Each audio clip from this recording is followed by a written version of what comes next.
Well, what's up, everybody? I am back once again. It's Mammalian, and we are back with another episode of Conquer the Tumult. We're now at episode 3, and we're going to be talking about playtesting. First, I want to take a moment to thank everybody who has watched the first couple of episodes. And it's absolutely incredible. 2 episodes, and before I recorded, I checked. Combined, I'm at 940 views, which is absolutely insane. You guys have showed fantastic support for the series or for the podcast. I'm very grateful for it, which means I know that by the time episode 3 drops, that means I will be at 1,000 views so very early in the podcast. So thank you guys so much for the support that you've given the show. With that being said, let's get right into it. So what to expect with playtesting? So playtesting is first off, playtesting and practicing is not the same thing, and I'll get to that later on. Playtesting, for those who are new to the competitive arena, it's where you are taking a deck and you're working out either a concept or an idea, and you are playtesting it. So you're trying to work out the kinks and find, optimal lines as far as to make it the best deck that you think it possibly could be. So it is a very time consuming process. So the time that you spend on it, it has to be narrowed, it has to be focused. I know there have been playtesting groups I've been a part of to where we would spend, maybe we say once a week, have a 2 hour session. I know there are some that I've been a part of where we're only able to meet like once every 2 weeks. It's almost kind of like a D&D group. So we would spend 5 hours, which technically if if we were able to meet every week, it'd be like 2 hours a week. But sometimes we just have to pack that time in just because of how everybody's schedule is. I understand that the objective playtesting is to find the best lines. It's not necessarily to win every game. If you are winning games while you're finding the best lines, hey, that's great. But the important thing about playtesting is finding out the best lines of play, the best card combos. The primary objective is learning, uh, not necessarily winning. Because through learning, you might find card combos that might work well with a particular hero or particular archetype that may not be the deck that you're playtesting right now, but it could lead to a eureka moment with another hero or another type of archetype deck. For example, this Kajakin Tower may not work too well in the mid range. It may just cost way too much. But in a control deck, it would be perfect, unless maybe they release a card for Izmir to where it makes the Kajakin Tower cheaper. Then you might be able to run it in a mid-range deck if you're somehow able to ramp up on Izmir, things along the line of that. So that's primarily what playtesting is. I mean, you're gonna have a goal in mind with whatever deck that you're testing, but sometimes you find out those other things. It's impossible to be effective without a group of playtest partners. It's an issue that I run into. Again, Universes is one of my other favorite card games to play. However, the primary issue that I have is that I don't have a locals for the game. I've tried to get a locals going. It's just not happening. And the only type of competitive playtesting I can do is through TTS, an occasional once a week, like Webcam Wednesday. However, the issue with that is the next closest store is like 2.5 hours away. So I have no competitive events that I can play in on the regular. I have no play test group to play with. So I have found my game stagnating very hard in that game. And it's frustrating because again, I really enjoy the game, but without any type of consistent playtest partners, it's just hard to achieve competitive goals. So try to keep even numbers with your playtesting group, so that way you guys can always work in pairs. So 2, 4, 6, 8, whatever it may be. That way nobody's like has to sit around or has to spectate. Which we'll talk about that as we get on for everybody's role when it comes to playtesting. The first thing that you want to do when designing a playtest group or a team is you need to create structure. So work together to make a consistent schedule. It does no good. Again, this is almost kind of like how planning RPG games go. It does no good to set a schedule that's perfect for the group leader or the team leader and nobody else can participate, because that defeats the whole purpose of wanting a playtest group. So we just, that's easy. Talk with everybody, figure out what schedule works best for everyone, and then perhaps people can try to find a compromise. Said it could be weekly, it could be bi-weekly. Unfortunately, monthly might be a little too slow, but it just depends on like how hard you go in and what else that's going on. Like if the playtest group is keeping up with the meta, maybe getting some casual games in, it might be able to work doing monthly, but I definitely would recommend trying to find a weekly or a bi-weekly schedule is what I believe that works the best. Every session needs a focus. Again, if you're only meeting once a week or once every 2 weeks, that's 4 times out of a month. That's 2 times if it's bi-weekly out of a month. Usually things need to be dialed in when you come in. So if the focus is, hey, there is a tournament that's coming up in December, we're going to be able to have at minimum 2 playtest sessions to get ready for this event. So we need to focus on preparing for this event. It's something as simple as that. So say this session, we're going to focus on playing the aggro versus the mid-range matchup, whatever heroes that may be, whether it could be a specific Tasia build, a specific Aphanis build, Aphanis, however you guys want to say his name. Could be the control matchup, whatever it may be.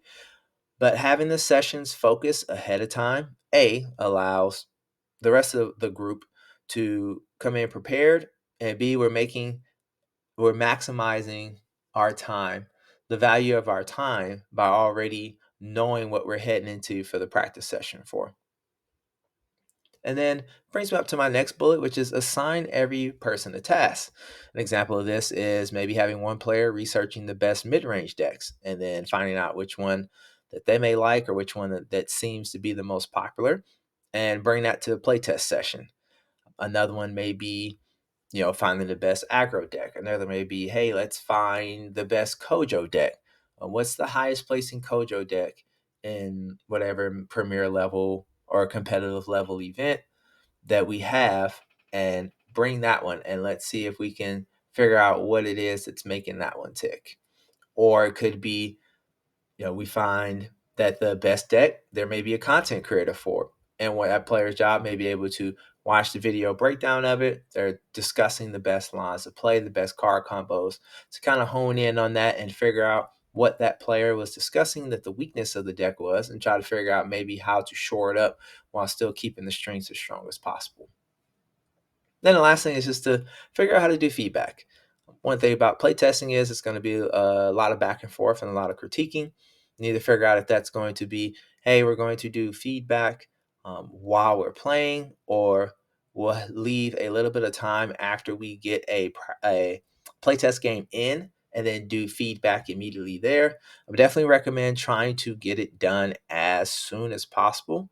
It's just one of those, do it while it's fresh on your mind, so that way you can kind of do your memory dump. Because if you wait until let's say the end of the session, if that's a 2-hour session, I doubt you're going to remember what happened in game one of the first hour of the playtest session. So just kind of figure out how to do that. Or maybe you say, hey, write down your notes after that. We'll compare notes at the end, get a spreadsheet or a OneNote going, a Word document, something along the lines of that.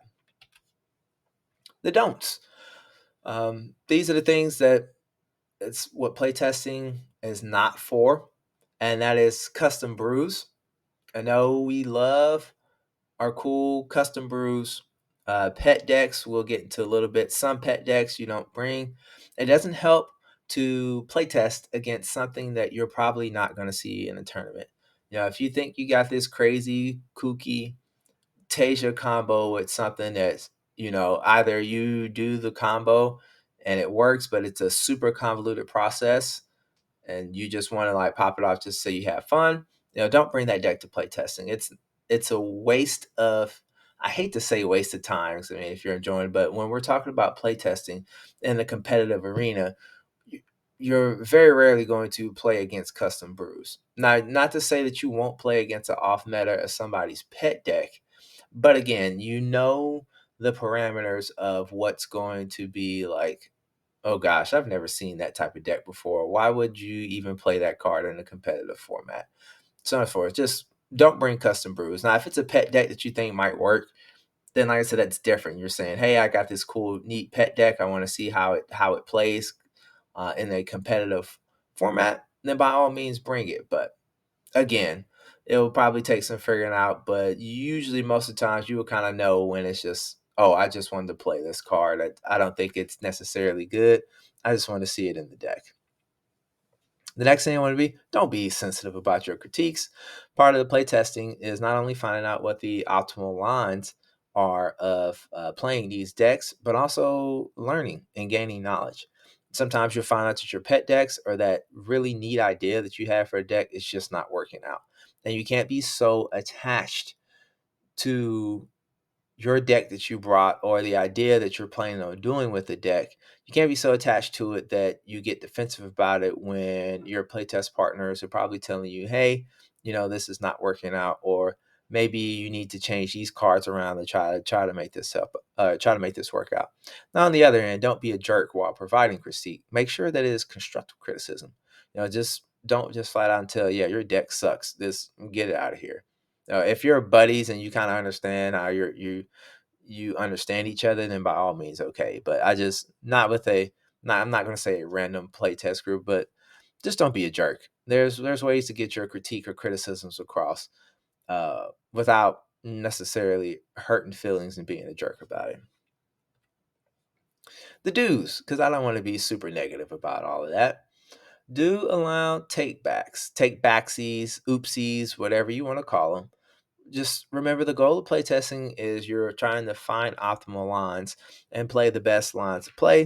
So a lot of times, I know we've done it plenty of times, either playing on Board Game Arena or in person, where you're just like, you played a card and just like, man, I should have sequenced that difference. I should have played this here and then that there.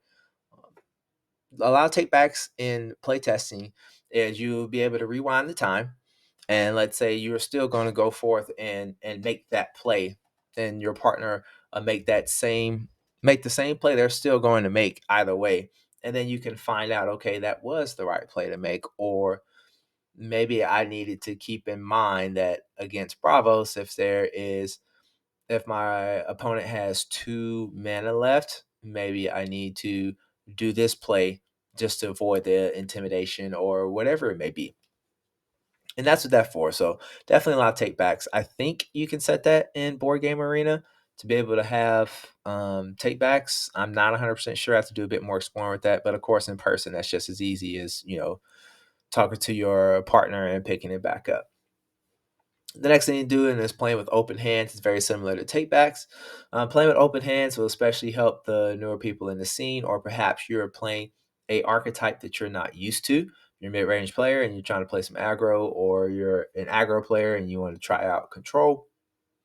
Playing with open hands allows your partner to perhaps see lines or plays that you might be missing, or again, trying to find that optimal play for that particular turn. And I like to have what's called an eye in the sky. Unfortunately, sometimes due to scheduling and things like that, you're not going to have even pairs. And or sometimes you actually have a legit team and you have a coach. And what their job is to be the third person, but it may not necessarily just be watching the overall match. It could be having, again, what's called like the eye in the sky, kind of that person that's in your ear, on your shoulder. They'd be saying, okay, why are you playing this? Why are you making that move? And it may not necessarily be that that's a mistake or that's not the correct play. It's just a good way to figure out your line of thinking. Sometimes we would just windmill cars down and just be like, oh, I thought that was the best. But having somebody in your ear saying, hey, why'd you make that play? And being able to have yourself talk through it. Sometimes you'd be like, oh, maybe I didn't consider this or I didn't consider that. And it's just like, well, hold on, let me back up and maybe see why. But being able to talk through your decisions or lines sometimes is good. But having that third person, because I said somebody may need to leave early, may not be anybody left, and that's something that's good for the odd person while they're waiting for their turn to jump in on the table, just to kind of be that eye in the sky for either or partner to just kind of again look and see what maybe lines it could be missing or optimal card combos that they could be taking. Collect data. I know there are some people who are just straight up vibe gamers. They're not going to collect data. Unfortunately, vibe gaming is a difficult way to gauge how well you're doing. Now, once you're like top tier players, almost any card game I play, once players hit certain tiers, they quote unquote stop collecting data because by that time, playing game for some people play games for 5, 6, 7, 8 years. They kind of have an idea and know what's going on. And it's just, the numbers are already kind of done in their head. The lines to play are done in their head.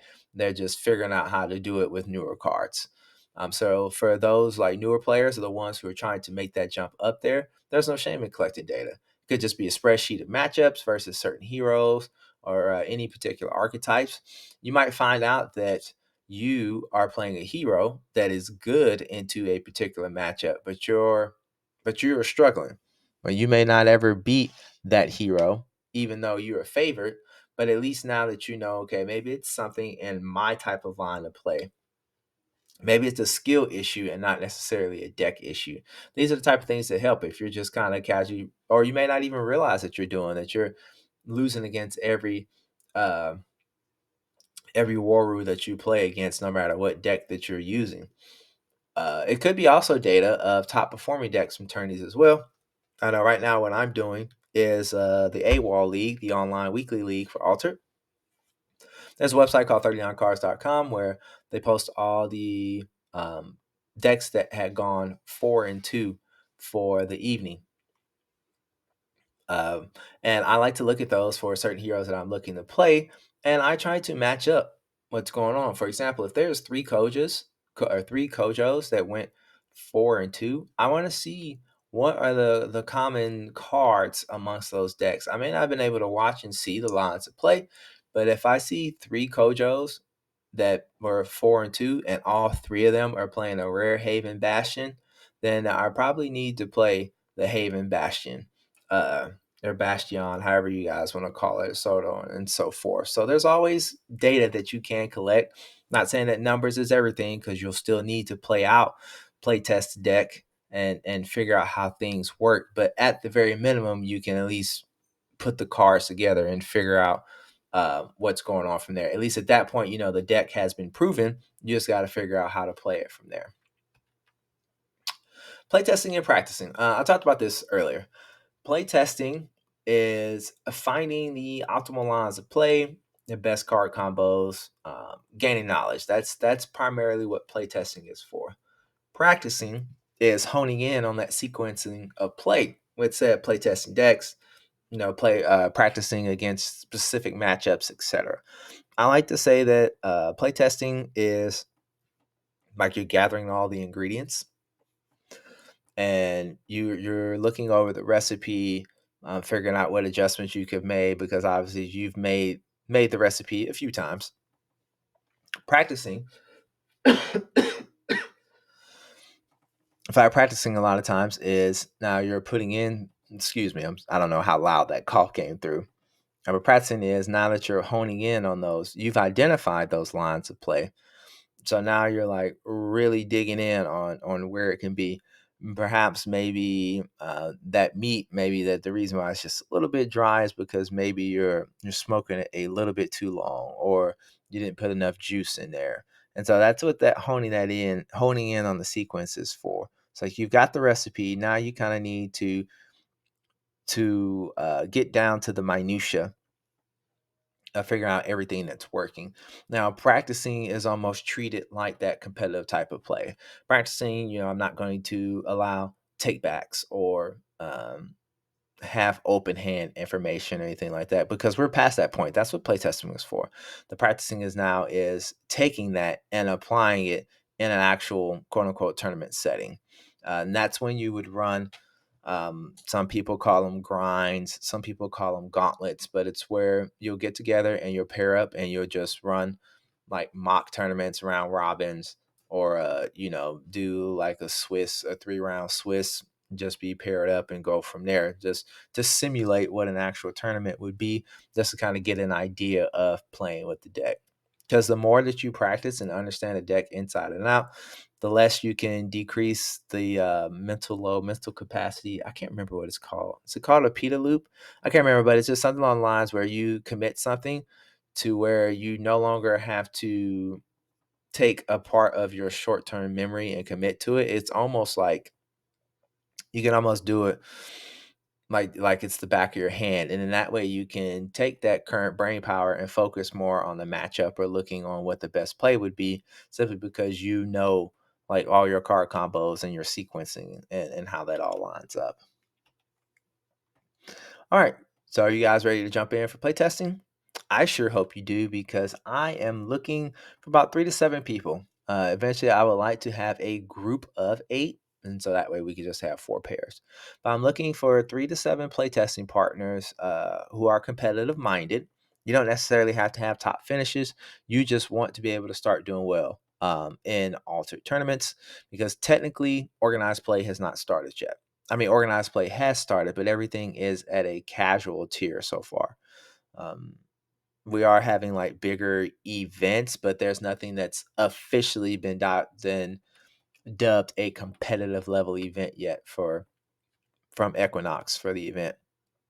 So the beauty about that is eventually when that does start, because Lorcana did it, I think they waited 4 sets or so before they started doing official um, organized play stuff, competitive organized play.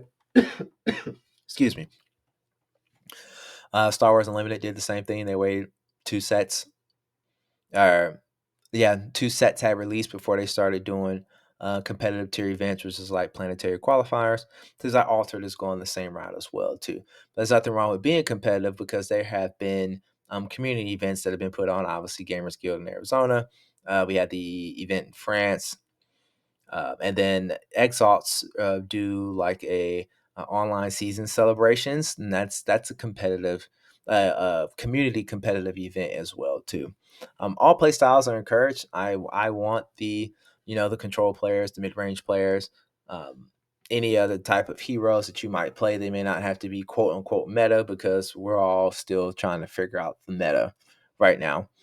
So you can just reach out to me. My YouTube is at Mammolian. This is all. I don't know if it's case sensitive or not, but I wrote it exactly as it is here. Or you can reach out to me on Discord. I'm at Mammolian as well. I am in the Altered Discord. I'm a lurker. Outside of posting like that, I have content. I just kind of lurk around in the forums and stuff doing reading. But yeah, just reach out to me between one of those two, either in the YouTube comments, or like I said, you can DM me directly, and I will get back to you about that. But yeah, I'm just trying to gauge interest right now, just so I can kind of figure out what I have going on here, so that way when things start to get sweaty, uh, officially, we already got a good head start as a play group. Let's talk about the Discord server. Last episode, I left off with you guys. I was planning on launching a Discord. That is still a work in progress. It is definitely much more involved than I thought. Just a reminder, everything that I am doing for Altered right now is a solo project. It's not something that I want to be doing solo, but everybody has to start somewhere. So I am in the process of getting that set up, trying to get some bots set up, because I most likely won't have moderators right away. I will post a video here on YouTube though once it is live and running for everybody to come to join in. I plan to have it launched this weekend, which as of recording would be 15 November. What's going to happen is it'll start off free for the rest of the year, and then in the new year, January 1st, 2025, I'll split it into 2 tiers. It'll be a $3 tier and a $10 tier. It'll be done through Patreon, and a few reasons why I'm doing it this way. One, it will cut down or almost eliminate bots, simply because by having it uh, paywalled, that means that nobody can just create free accounts and have scripts or scripted bots just coming in and spamming things, anything like that. Two, chances are if it's behind the paywall, it may reflect in membership. which means that we're not just going to have people that are in the Discord that are just kind of wanting to come in and play around.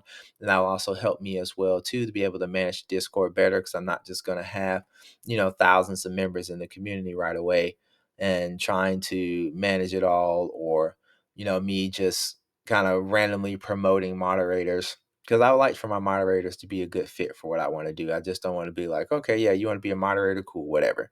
Because moderating a server is a very important thing.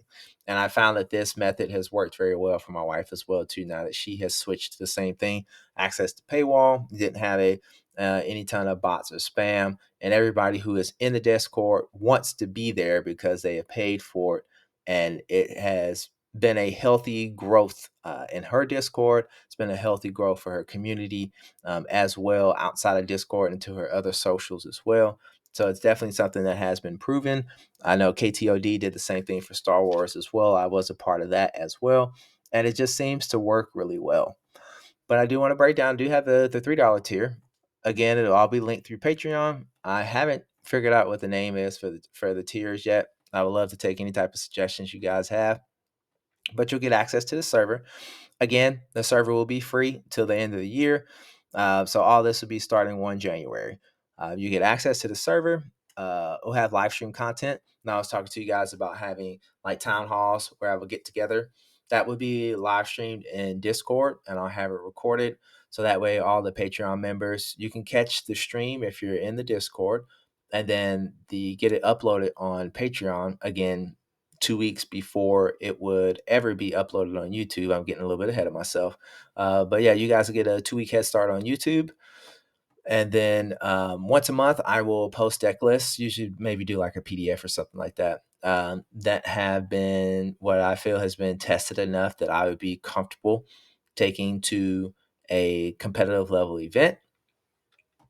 And then the next tier is the $10 tier. It includes everything that was just in the previous $3 tier, but you'll have access to all of the deck lists as they are being play tested. So, like the $3 tier, it'll be again like a posted, like a PDF or maybe a layout of the deck itself. And then in the $10 tier, you actually have the URL, either whether we're using alter.gg or alterdb, whatever it may be, you'll just have the actual link. So that way you can follow along and see the changes. So you not only have the deck list, but you'll be able to see the changes that have been going on as well too, as everything that is going on. So that way, if maybe we're in the middle of, I don't know, playtesting Basira deck, you can take what it is, take that to your locals, maybe play it on Board Game Arena if you have access to the cards in order to have the legal deck, and then maybe tweak some things on as your own too. Or you can pop into the Discord where I have forums set up, and then you can create. I'm sure people have theirs created for their certain heroes and certain archetypes that would say, hey guys, I've been playing this deck and this is what I found. Because that's the other thing that'll be going on. There'll be forums for the heroes as well too. So if somebody has, one person has, we're going the ramp Tasia Hydrocina build. You can have another person that says, hey, I'm not doing the Hydrocina build. I'm just going to go wide and anchor build. There's a whole caveat. You can find whatever type of playstyle you could be looking for. You can go in there, deck curators. I want to encourage the content creators to be in there too. That way they can link, their YouTube videos or their articles, if they choose to do like written articles as well too, so that they can all help the community out as well too. Again, I'm just trying to create a space that is for competitive minded players, that cuts through like kind of the riffraff, and you're like able to really get into the meat of uh, the competitive side of the game. If there's anybody like me, again, I live in a rural area. I'm trying to grow a community. So right now I don't have much to bounce off of except for playing on Board Game Arena. So I would love to be able to have access to forums of people who are playing right now. Lindway and Ma. Lindway and Ma is one of my favorite heroes. Izmir's been my favorite faction. I've kind of been off of Akesha for a little bit. She just feels a little slow to me right now, and I'm kind of waiting to see what Trials of Frost. I think that's what it is, Trials of Frost. What that brings to the Izmir faction, and see if maybe I'll pick her back up again for set 2.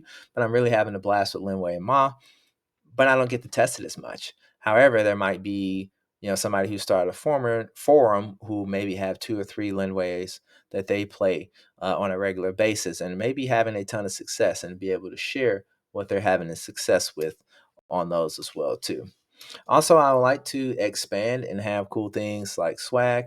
My wife runs a crafting business, so I'd love to maybe have things like, oh, I don't know, like backpack charms that are just repping the channel or the group or anything like that. Maybe, some stickers or some decals or something like that. Like, I just want like fun stuff that's just a way to appreciate, like, hey, you're supporting me. Let me kind of give back to you, or something that you can like put like stickers on a deck box or anything like that. Like, just really cool stuff as I can get more help. And then eventually, hopefully, as we go along, hopefully things are growing, things are getting better. Then we might be able to open up like coaching tiers, um, things like prep, tournament prep. I know in the universes game, some of the content creators I follow, that's what they had like separate coaching tiers, and then in their coaching tiers, they included like deck building help. Um, he calls it deck doctors, but deck building help. Um, preparing for tournaments, sometimes they include in that as well too, and just all around. So it's kind of, this is just where I want to start off at, and then hopefully as things grow and I get more help and things expand, then I can continue to offer more things back to you guys as well too. I just don't want to overload myself at the beginning, because right now everything I'm doing, including this podcast, is just a solo endeavor. But I wanted to get started, and I wanted to kind of give into this community. I want to help because we just don't have a ton of English content creators for Altered.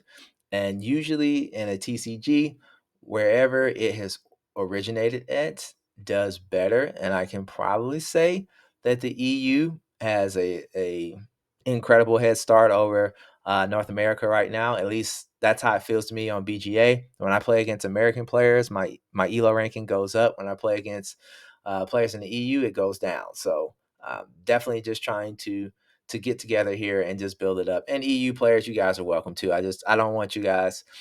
This is not just strictly a North American podcast and North American Discord. This is a Discord for all Altered players.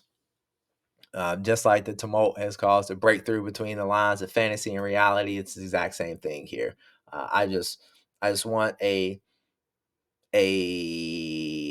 what am I looking for? A watering hole for competitive content, and that's the goal of what I'm trying to do with the Discord. And that wraps up this episode. I have a typo there. It's supposed to be episode 3 playtesting, not episode 2. It is okay. I think I did that the last episode too. It might just have to be a running gag at this point. But again, guys, thank you so much. Again, it's over 900 views with the first 2 episodes combined. I'm sure here episode 3 will get over 1,000 views. I think I'm at 100 subscribers now as well too. So I got plenty more content on the way. I've now set up Twitch, and I will probably be live streaming my AWOL games. Is the hope and the goal, just so we can kind of talk through and just have some other content for videos. Eventually, I do want to do stuff in card. I will be at PAX Unplugged. I will be working. Unfortunately, I wasn't selected to work the Altered events, but I will be GMing games down there. So if you are going to PAX Unplugged and you're maybe in the Edge Studios, I'll be running Legend of the Five Rings. So if you guys want to pop in and say hi to me there, you're more than welcome to. I definitely will be when I am not working. I'll probably be in the Altered Hall trying to get some boss battles done, seeing if I can get some nice, cool things done, and get an opportunity to meet some of you guys in person. So thank you all again for listening, and hopefully I will see you all on the tables.